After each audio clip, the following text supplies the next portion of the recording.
کچھ لوگ 2012 کا واسطہ دیتے ہیں جب جسٹس یوسف جب پرائم منسٹر یوسف رضا گیلانی کچھ سپریم کورٹ کی طرف سے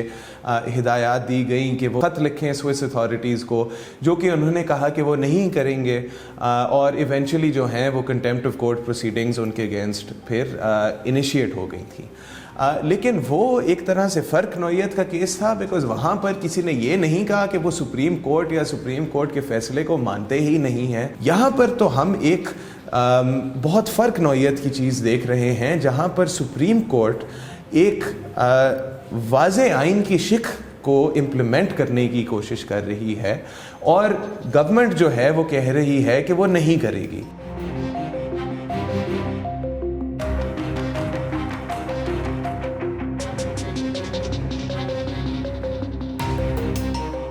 موجودہ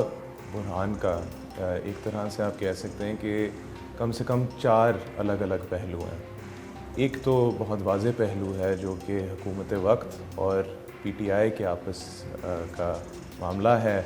جس میں پی ٹی آئی چاہتی ہے کہ وفاقی سطح پہ الیکشنز ہوں اور صوبائی سطح پر بھی، اور حکومت وقت نہیں چاہتی کہ یہ الیکشنز ہوں۔ وہاں سے آگے بڑھتے ہوئے پھر اس کے نتیجے میں ایک حکومت اور ساتھ ہی جوڈیشری کا بھی معاملہ بن گیا ہے۔ سپریم کورٹ کا فیصلہ آ چکا ہے کہ پنجاب اور خیبر پختونخوا دونوں میں اسمبلی کی تحلیل کے بعد 90 دن میں اندر الیکشنز کا ہونا آئین کا تقاضا ہے۔ پنجاب کی حد تک وہ ایک اسپیسیفک ڈیٹ بھی دے چکے ہیں جس تاریخ پر الیکشنز ہونے چاہیے، مگر حکومت نے یہ بذریعہ ایک ریزولوشن یہ اناؤنس کر دیا ہے کہ وہ نہیں سمجھتے کہ یہ سپریم کورٹ کا فیصلہ ہے، قابل قبول ہے انہیں، اور ان سے مسترد کرنے کا انہوں نے اس کی ایک ریزولوشن پاس کر دیا۔ تیسرا اس کا پہلو یہ ہے کہ کچھ حد تک اس سب کچھ کے نتیجے میں اور کچھ حد تک پہلے سے چلتے ہوئے بھی مسائل تھے، جس کے باعث سپریم کورٹ میں اندر اب بہت اختلاف پیدا ہو چکا ہے۔ اور آخری چیز کہ ایک طرح سے چونکہ حکومت نے یہ اعلان کر دیا کہ وہ نہیں سمجھتے کہ یہ سپریم کورٹ کا فیصلہ، جو کہ آئین کے واضح متن پر مبنی ایک فیصلہ ہے، کہ وہ اس پر چونکہ نہیں عمل کرنا چاہتے، اس کی وجہ سے سپریم کورٹ اور یقیناً آئین پاکستان کے لیے ایک طرح سے ایک اس کی وجود کی بھی جنگ اب ہمارے سامنے آ چکی ہے۔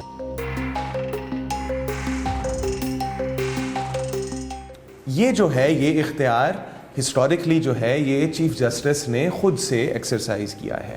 یعنی کہ chief justice of Pakistan decide کرتے ہیں نہ صرف کہ کون سے کیسز ہیں جن پہ سو موٹو لیا جائے، بلکہ وہ یہ بھی ڈیسائیڈ کریں کہ ان کیسز میں پھر بینچ کس طرح سے تشکیل کی جائے۔ ساتھ ہی سپریم کورٹ کی ڈیسیجنز کے اگینسٹ اپیل پروسیس نہیں ہوتا، جس کی وجہ سے بہت جج صاحبان نے ماضی میں کویشچن کیا ہے کہ کیا پولیٹیکل نوعیت کے کیسز اور جہاں پر فنڈامنٹل رائٹس وہ سمجھتے ہیں یا نہیں نیسیسریلی انفرنج ہو رہے، اور یا پھر وہ معاملہ آلریڈی کسی ہائی کورٹ کے سامنے ہو، جس طرح سے اس کیس میں بھی تھا، کہ وہاں پر شاید سپریم کورٹ کو گریز کرنا چاہیے اس جورسڈکشن کو ایکسرسائز کرنے سے۔ اور اس کے پیچھے وجہ یہ ہے کہ آرٹیکل 184(3) کے تحت اور سو موٹو جب لیا جائے تو اس فیصلے کے اگینسٹ کوئی اپیل نہیں ہے، اور چونکہ اپیل جو ہے وہ right to a fair trial اور ڈیو پروسیس کا بلکہ ایک اہم حصہ ہے، تو یہ جو ہے امپریشن ہے، اور اس میں وزن بھی ہے کہ اس طرح کی پروسیڈنگز جو ہیں وہ ٹرو جسٹس نہیں پرووائڈ کر پاتی ایک اگریوڈ پرسن کو۔ اور اسی سب کچھ کو نظر میں رکھتے ہوئے کچھ جج صاحبان نے پہلے اختلاف کا اظہار کیا اپنے نوٹس میں، اور پھر اس کے بعد کہ یہ معاملہ فل کورٹ کے سامنے نہیں گیا اور بینچز کی تشکیل سے ریلیٹڈ یہ سارے ایشوز ریز ہوئے اور یہ معاملات چلتے رہے، ان ایڈریسڈ رہے، اس کے بعد پھر پارلیمنٹ نے ڈیسائیڈ کیا کہ وہ خود اس پر قانون سازی کرے گی، جو کہ ایک بہت آبویس کلیش تھا of the supreme court on the one hand and the government, rather the legislature, on the other.